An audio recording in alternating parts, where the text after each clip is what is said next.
크립토 계절이 존재하는 이제 근본적인 이유를 한번 생각을 해봐야 되는데요.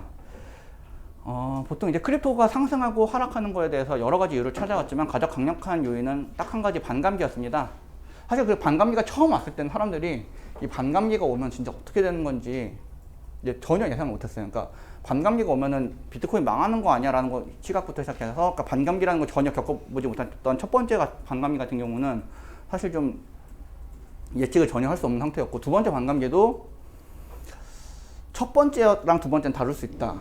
근데 세 번째까지 이제 반감기가 똑같이 발생을 하면서 아 이거는 뭔가 규칙성이 확실하게 있는 거구나라고 좀 어느 정도 받아들이게 된 것 같고, 하지만 이제 반감기의 영향이 이제 인류한테 좀 받아들이기 힘들었던 이유 중에 하나는 그러니까 이 비트코인이라고 하는 이 크립토 내에서는 이런 절대적이지만 인류 투자 역사에 있어서는 특수한 성질을 가지는 이유가 이제 비트코인은 이제 인류가 겪어본 적 없는 처음 보는 투자 대상이기 때문이에요. 어떤 점에서 그러냐면요.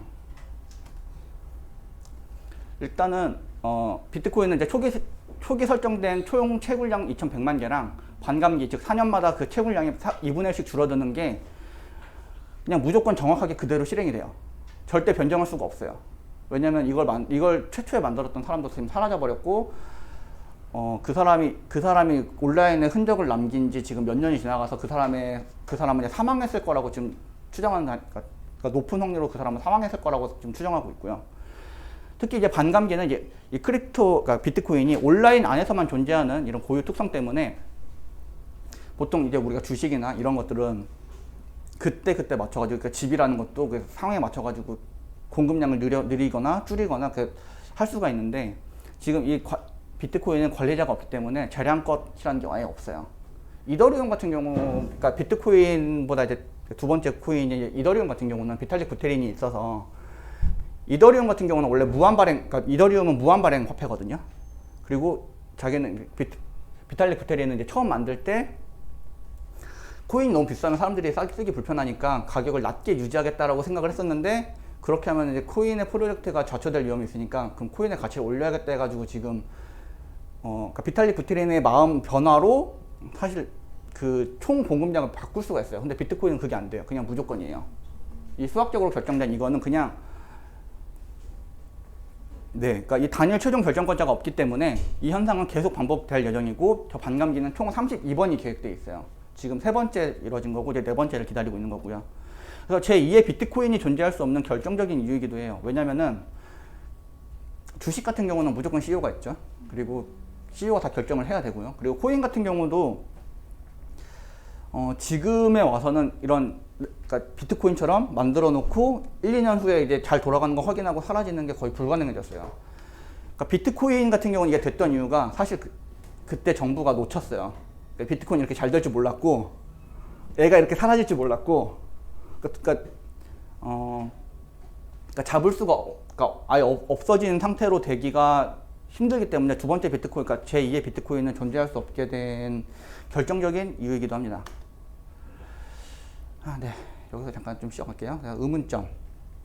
그래서 비트코인은 그럼 한탕을 꿈꾸는 이들의 헛된 욕심이 빚어낸 거품일 뿐인가? 사실 이런 질문은 너무 초보들의 질문이에요. 사실 이렇게밖에 생각을 못하면 사실 되게 이 시대에는 되게 안타까운 질문이에요. 그래서 비트코인에 담겨있는 뭐 수학적 원리나 사회적 원리나 문화적, 철학적 원리 이런 것들을 생각했을 때는 이런 질문은 그냥 노 아닙니다. 그리고 정부에서 암호화폐를 반대할 텐데 살아남을까? 근데 정부는 이미 타이밍을 놓쳤어요. 골든 타이밍을 놓쳤기 때문에 정부에서는 막고 싶어도 못 막고, 그리고 사실 정부 입장에서는 이미 인정하고 있고 이게 오히려 자기 쪽으로 편입하려고 하는 움직임이 2017년부터 이미 있었고요. 하지만 이제 세 번째 질문은 약간 특수한데요. 이제 각국에서 디지털 화폐를 만들면 그래서 CBDC라고 하거든요. 그래서 센트럴 뱅크 디지털 코인이라고 해서 중앙은행에서 디지털 코인을 만들어서 발행을 하면 비트코인이나 뭐 기타 코인들은 사라지지 않을까라고 했을 때, 저는 스테이블 코인은 좀 위험하다고 생각을 해요. 그래서 이번에 테라 루나 사태가 됐던, 그래서 그런 스테이블 코인들은 아무래도 정부에서 발행하는 것보다, 그러니까 스테이블 코인은 사실 기업에서 만든 코인이거든요. 그래서 기업에서 만든 코인보다는 국가에서 만든 코인이 좀 더 선진국에서 만든 코인이 더 힘이 있을 거기 때문에, 그래서 비트코인한테 위험은 전혀 안 될 거라고 보지만 스테이블 코인한테는 위험이 될 거고, 그리고 코인 사용하는 사람 입장에서도 정부에서 그렇게 코인을 만들어주면은 오히려 더 믿고 사용할 수 있어서 그런 부분은 좋을 텐데, 문제는 그거죠. 과연 저 CBDC가 정부 입장에서 그렇게 수지 남는 장사일까? 그러니까 왜냐면 원래 돈 장사를 하는 게 국가의 역할이잖아요.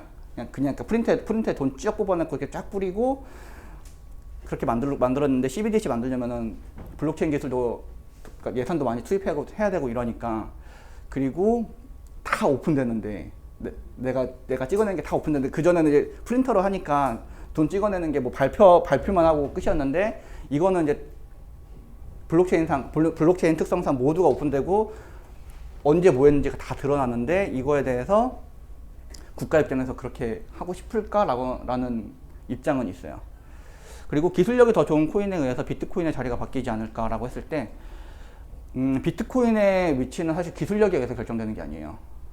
그러니까 일단은 비트코인의 가장 큰, 그러니까 넘을 수 없는 가장 큰 벽은 CEO가 없는 거기 때문에, 이거를 CEO가 아까 만들다가 사라지는 게 쉽지가 않아요. 그러니까 이를테면 이더리움이 비탈릭 부테린이 이렇게 하다가 비탈릭 부테린이 죽었는데도 이더리움의 가치가 계속 유지돼야 되는 거랑 똑같은 원리예요.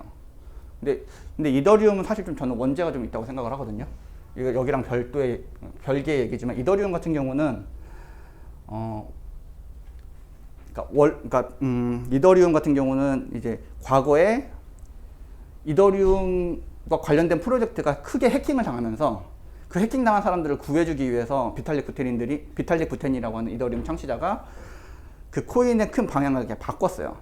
그래서 이더리움 클래식이라고 하는 코인이 있는데, 이더리움 클래식이 원조고, 지금의 현재 이더리움은 사실 분가예요. 근데 분가에서 나온 칩이 비탈릭 부테린이 있다는 이유로, 그러니까 원조 칩이 별로고 분가한 칩이 성한 케이스거든요. 그래서 이더리움 같은 경우는 넥스트도 되게 위험한 거죠. 그러니까 비탈릭 부테린이 어떻게 성장하거나 어떻게 결정하느냐에 따라서, 아니면 이 사람이 아프거나 죽거나 이런 리스크가 있기 때문에 좀 말하자면 좀 주식 같아진 거죠, 이더리움은.